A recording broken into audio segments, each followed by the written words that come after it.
오늘 우리에게 주시는 하나님 말씀 누가복음 17장 11절 19절 말씀입니다. 누가복음 17장 11절 19절 말씀. 예수께서 예루살렘으로 가시는 길에 사마리아와 갈릴리 사이로 지나가시게 되었다. 예수께서 어떤 마을에 들어가시다가 나병 환자 10사람을 만나셨다. 그들은 멀찍이 멈추어 서서 소리를 높여 말하였다. 예수 선생님, 우리를 불쌍히 여겨 주십시오. 예수께서는 보시고 그들에게 말씀하셨다. 가서 제사장들에게 너희 몸을 보여라. 그런데 그들이 가는 동안에 몸이 깨끗해졌다. 그런데 그들 가운데 한 사람은 자기의 병이 나은 것을 보고 큰 소리로 하나님께 영광을 돌리면서 되돌아와서 예수의 발 앞에 엎드려 감사를 드렸다. 그런데 그는 사마리아 사람이었다. 그래서 예수께서 말씀하셨다. 10사람이 깨끗해지지 않았느냐? 그런데 9사람은 어디에 있느냐? 하나님께 영광을 돌리러 되돌아온 사람은 이 이방 사람 한 명밖에 없느냐? 그런 다음에 그에게 말씀하셨다. 일어나서 가거라. 내 믿음이 너를 구원하였다. 아멘. 이름난 수도원 원장이 있었는데요. 어느 기자가 인터뷰를 하면서 당신은 언제 기도하십니까? 물었대요. 그 질문에 수도원 원장이 저는 힘들 때 기도합니다. 그랬답니다. 기자가 힘들 때 기도하신다고요? 되물으면서 그럼 그때가 언제인지를 이제 물으려 하는데요. 수도원 원장이 말하기를 그런데 저는 날마다 힘듭니다. 그랬답니다. 여러분은 언제 기도하시는지요? 우리가 평안할 때보다는 힘들 때 주님을 찾지 않습니까? 제가 지난번 위 내시경 검사 후에 계속 그 장숙에 피가 나와서요. 이머전시로 병원에 간 적이 있는데 그때 저절로 기도가 나오더라고요. 그런데 말입니다. 우리 주님은요. 우리가 어려운 일이나 어떤 질병 때문에 힘들어서 하나님 앞에 기도할 때면요.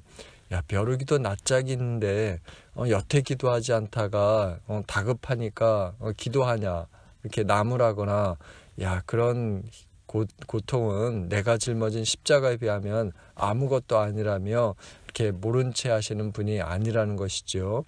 주님은 이러십니다. 그래, 내가 너를 잘 알아. 너 얼마나 힘드니? 라고요. 주님이 이렇게 말씀하시는 이유는요. 우리가 약한 존재인 줄을 아시기 때문이잖아요. 이런 이유 때문에 오늘 말씀에도 보면 주님을 찾는 그 10명의 사람들이 있었는데 그때 주님이 응답하신 것이죠. 여러분 어떤 사람이 기도하는 줄 아세요? 우리가 왜 배고픔을 느끼면 먹을 걸 찾잖아요. 그것처럼 하나님께 그 배고픈 사람이 기도하는 것이죠. 배고픈 마음으로 기도한다는 게 무엇인지 그 갓난아기들을 보면 생각이 날 겁니다. 갓난아기들은요 배가 고프면 소리를 내잖아요. 배고픔이 적을 때는 작은 소리로 울다가 크면 클수록 점점 커져요. 왜 그런 줄 아세요? 그 이유는 엄마 젖을 먹지 않으면 살 수 없기 때문이잖아요. 이렇게 갈급한 마음으로 주님을 찾는 것을 일컬어 기도라고 하지요. 이게 바로 믿음의 길을 걸어가는 사람임을 드러내는 표시예요. 믿음 생활하지 않는 사람은요 기도하질 않아요. 하지만 믿음 생활하는 사람은 기도의 자리에 가기를 원하지요. 우리는 이 대목에서 우리가 왜 갓난아기처럼 갈급한 마음으로 주님을 찾아야 되는지를 생각해 보십시다. 우리가 그래야 하는 이유는요 주님의 은혜가 필요하기 때문이잖아요. 13절에 보면 나병 환자들이 긍휼히 여겨달라며 주님을 불렀는데 그 이유도 주님의 은혜가 필요하기 때문이었어요. 주님께서 불쌍히 여겨주시지 않으면 견딜 수 없는 존재가 자기들임을 알았기 때문이잖아요. 그래서 이 사람들은 자기의 질병 때문에 주님을 찾았던 것이죠. 베드로전서 2장 2절에 갓난아이처럼 순전하고 신령한 젖을 사모하라. 이는 이로 말미암아 너희로 구원에 이르도록 자라게 하려 함이라 했습니다. 그렇습니다. 우리가 주님의 은혜를 찾고 찾아야 하겠습니다. 또 우리가 언제 주님을 찾게 되냐면요. 어려울 때죠. 힘들 때예요. 삼손이 나귀 턱뼈 하나로 블레셋 장면들을 물리치는 이야기가 있잖아요. 수많은 블레셋 사람들과 싸우다 보니까 이제 제 아무리 힘센 장사인 그 삼손도 기력이 다 떨어진 거예요. 움직일 수조차 없어요. 누군가 지금 당장 물을 주지 않으면 살 수 없는 그런 절박한 위기를 맞았죠. 그럴 때 삼손은요, 하나님을 찾아요. 하나님이 물을 주시지 않으면 살 수 없느라며 주님을 찾았잖아요. 하나님께서 그 삼손의 기도를 들으시고 개입하셔서 삼손에게 샘물을 마시게 하고 생기를 되찾게 하셨던 것처럼요, 우리도 위기의 순간에 주님을 찾아야 하겠죠. 나아가 또 우리는 우리의 죄 때문에 주님의 용서를 구하고자 주님을 찾아야 합니다. 이 시간 축복합니다. 어떤 이유든지요, 어떤 삶의 이유든지 하나님이 은혜 주시지 않으면 안 됩니다 하는 그런 배고픔으로 주님을 찾는 저와 여러분이 되시길 바랍니다. 그런데 문제가 있어요. 그게 뭐냐면 우리가요, 그렇게 주님을 찾지 않는다는 거예요. 그 이유는 우리가 하나님의 방법을 따라 그렇게 살아며 하나님을 섬겨야 하는데 내 방법대로 하나님을 섬긴다는 거예요. 이런 사람들의 특징은 하나님이 내가 기도하는 대로 이렇게 저렇게 해주셔야만 내가 하나님을 믿고 하나님을 섬기겠다는 겁니다. 우리가 주님을 찾지 않는 또 다른 이유는요, 내가 원하던 것이 다 얻어져야만 평안해질 수 있다고 착각하며 살기 때문이에요. 우리 가운데 어떤 분들은 내 삶은 이 정도면 앞으로 내 미래는 편안할 거라고 그렇게 생각하는 분들이 있을지 모르겠습니다. 또 어떤 분들은 이 정도는 안 돼, 그러면서 힘이 더 벅차게 일하는 분들도 있을 거예요. 또 어떤 분들은 내가 해놓은 게 없다며 좌절과 절망감에 사는 분들도 있을 것입니다. 그런데 여러분, 우리는 이것을 알아야만 합니다. 우리 인생이 성공했는지 실패했는지는요, 우리가 갖고 있는 그 재산이나 어떤 권력이나 어떤 직장에 좌우된 것이 아니라는 거예요. 그것은 하나님과의 우리와의 그 관계에서 결정된다는 겁니다. 다시 말해서 우리가 어떤 처지에 있든지 우리가 어떤 상태에 있든지 하나님의 다스림을 인정하면 우리는 평안한 마음으로 우리의 인생을 살아갈 수 있는 줄 믿으시기 바랍니다. 이런 점에서요, 믿음의 길을 걸어가길 원하는 사람들에게 필요한 것이 있는데 그게 바로 순종이라고 하겠습니다. 14절 말씀에 보면 예수께서는 보시고 그들에게 말씀하셨다. 가서 제사장들에게 너희 몸을 보여라. 그런데 그들이 가는 동안에 몸이 깨끗해졌다 했습니다. 예수님은요, 그 사람들을 당장 낫게 하지 아니하시고 제사장들에게 가서 너희 몸을 보이라고 하셨지요. 그 말의 뜻은 너희 병이 나았는지 가서 이제 확인을 받으라는 거예요. 그 나병에 걸렸는지 판단을 하는 사람이 제사장이고 또 그 병에서 나았는지를 이렇게 검사하고 진단하는 사람도 제사장이었기 때문이죠. 그러니 제사장에게 너의 몸을 보여주라 하는 그 말씀은 너 가서 건강검진 다시 받아, 그 말씀이거든요. 그러니까 상처가 이렇게 아물지 않은 사람이 어떻게 건강검진을 받으러 가겠어요? 그러니 가서 몸을 보이라는 것은 나았다는 걸 말씀하신 것이잖아요. 그런데 생각해 보세요. 만일 그 사람들이요, 예수님의 말씀을 듣고도 시큰둥해하며 가지 않았다고 한다면 아무런 일도 일어나지 않았을 거란 말입니다. 하지만 그 사람들이요, 가서 제사장에게 너희 몸을 보이라는 그 말씀을 듣고 따라서 걸어갈 때 치유되는 역사를 경험했다는 것이죠.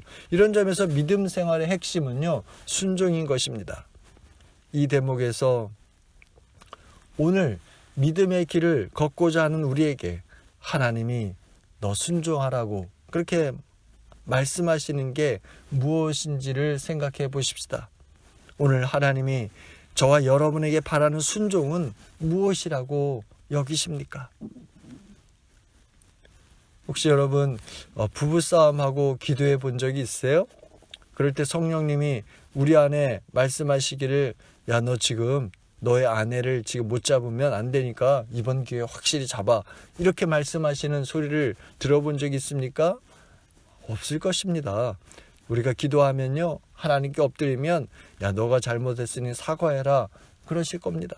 무슨 말이냐면 하나님께서 바라시는 순종은요, 생명을 살리는 데 있는 것이지 파괴하고 죽이고 없애는 게 아니라는 거예요. 유기성 목사님 설교에 이런 간증이 있더라고요.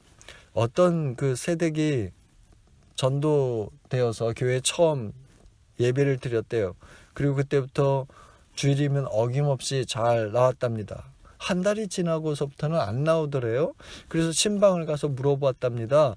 그때 세댁이 하는 말이 제가 예배를 드리다 보니까 이상한 마음이 들었어요. 그게 뭐냐니까 이상하게 제 마음에 저희 시어머니와 시누이를 용서하라는 그런 마음이 생겼다예요.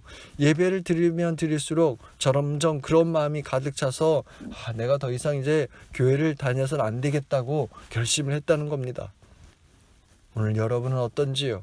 여러분의 기분이나 감정, 조건에 맞아야만 여러분은 주님께 순종하시는지요? 바라기는 그렇지 않을 때 하나님 말씀에 따르는 은혜가 있으시길 바랍니다. 여러분, 우리가 왜 하나님의 말씀에 순종해야 하겠어요? 우리가 그래야 되는 이유는 순종해야 할 때 하나님의 역사하심을 볼 수 있기 때문입니다. 에스겔 선지자가 잘 보여주지요. 당시 에스겔이 살던 때는요, 바벨론 제국의 나라가 망해서 포로로 끌려와 살고 있었을 때입니다. 아무도 이스라엘이 다시 회복되리라는 기대를 할 수 없었죠. 아무런 소망 없이 살았습니다. 마치 생명의 기운이라고는 찾아볼 수 없는 그런 마른 뼈 같은 그런 처지였지요. 그런데 하나님은 에스겔을요, 골짜기로 데려가요. 그리고 수많은 마른 뼈들을 보여주시며 이 뼈들이 살아날 수 있겠느냐 물었지요. 그러면서 생기가 사방에서 불어와 그 마른 뼈들에게 들어가 살아나라고 선포하라고 그렇게 말씀하세요. 에스겔이 그 말씀을 듣고 그렇게 될 것이라는 확신을 갖진 없었습니다만, 하지만 하나님 말씀에 순종해서 그가 말씀대로 선포할 때 하나님의 생기가 들어가서 그 마른 뼈들이 다시 살아났잖아요. 이것처럼 우리도 주님이 바라시는 대로 순종할 때 주님의 역사를 눈으로 보게 되는 줄 믿으시기 바랍니다. 오늘 말씀에 예수님을 찾았던 사람들을 보세요. 여러분, 이들이 언제 나음을 입었어요? 언제 구원을 체험했습니까? 그때가 언제였냐면 예수님의 말씀을 듣고 가는 동안이었어요. 예수님의 말씀을 들었을 때 그들에게는 여전히 병의 기운이 있었잖아요. 하지만 주님의 말씀을 듣고 가는 동안 자기 몸이 낫는 은혜를 체험하게 되었다는 거예요.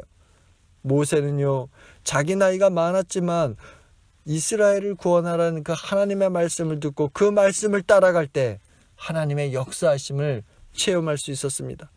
이처럼 믿음의 길을 간다는 것은요, 하나님의 말씀을 듣고 그 말씀을 믿고 따라가는 삶을 말해요. 그럴 때 우리는 영생을 얻게 되는 것이죠. 요한복음 3장 15절 16절에 저를 믿는 자마다 멸망치 않고 영생을 얻게 하려 하심이니라 했습니다. 오늘 저와 여러분은 어떻습니까?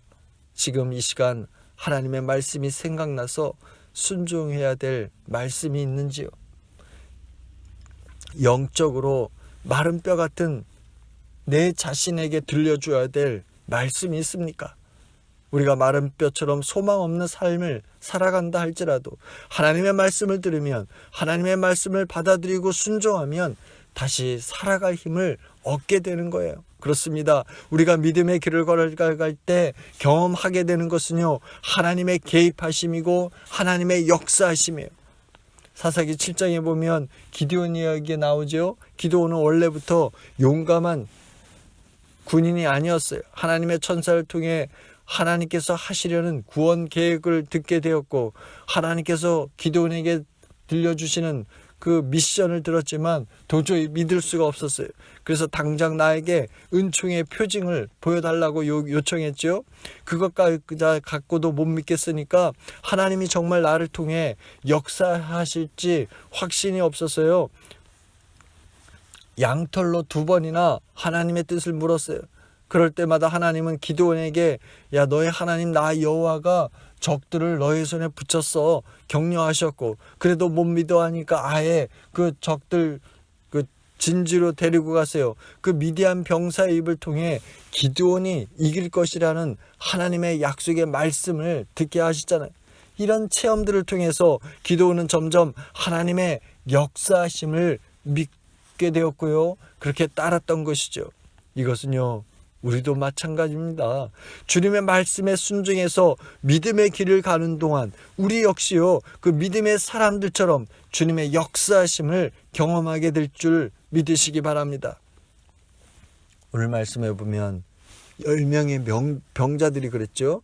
말씀을 듣고 가다가 낫는 은혜를 체험한 거예요. 얼싸안고 기뻐 뛰며 좋아했죠. 그런데 그 10사람 가운데 한 사람이 예수님께 돌아와 감사를 드립니다. 그러자 예수님은 10사람 다 나았는데 하나님께 영광을 돌리러 나머지 사람은 왜 오지 않느냐고 하셨는데, 우리가요 예수님의 발 아래 엎드려 감사를 드려야 하는 이유는요, 하나님께서 당신이 누구신지를 드러내시고 어떤 분이신지를 우리 삶에서 보여주셨기 때문이잖아요. 그런 체험을 통해서 우리는 하나님을 느낄 수 있었고 하나님을 알게 되었기 때문입니다. 그렇습니다. 우리가 할 믿음의 표현은요, 감사예요. 바라기는 여러분 주님의 역사심을 볼 때마다, 느낄 때마다 주님을 찬양하며 감사드리는 저와 여러분이 되길 바랍니다. 그렇게 주님의 개입하심을 보며 믿음 생활을 우리가 하려면요, 우리는 말씀을 듣고 따라야 함이 필요합니다. 계시록 1장 4절에 이 예언의 말씀을 읽는 자와 듣는 자들과 그 가운데 기록한 것을 지키는 자들이 복이 있다라고 했습니다.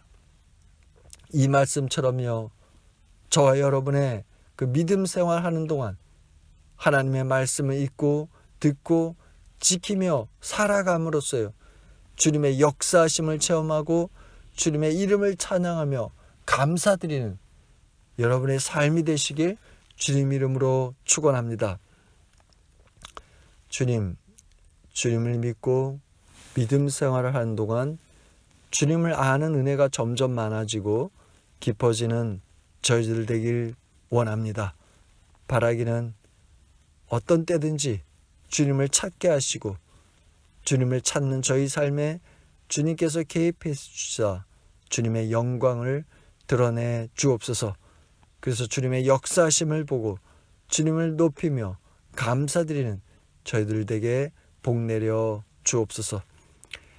지금은 우리 주 예수 그리스도의 은혜와 하나님의 사랑하심과 성령님의 돌보아 주심이 오늘 예배를 드리며 믿음의 길을 걸어가는 동안 주님의 말씀에 순종해서 주님의 역사심을 경험하고 주님께 감사와 영광을 돌리며 살아가겠습니다 다짐한 성도들 머리 위에, 저희 가정과 자녀들 위에, 기업과 학업 위에 영원히 함께하기를 간절히 축원합니다. 아멘.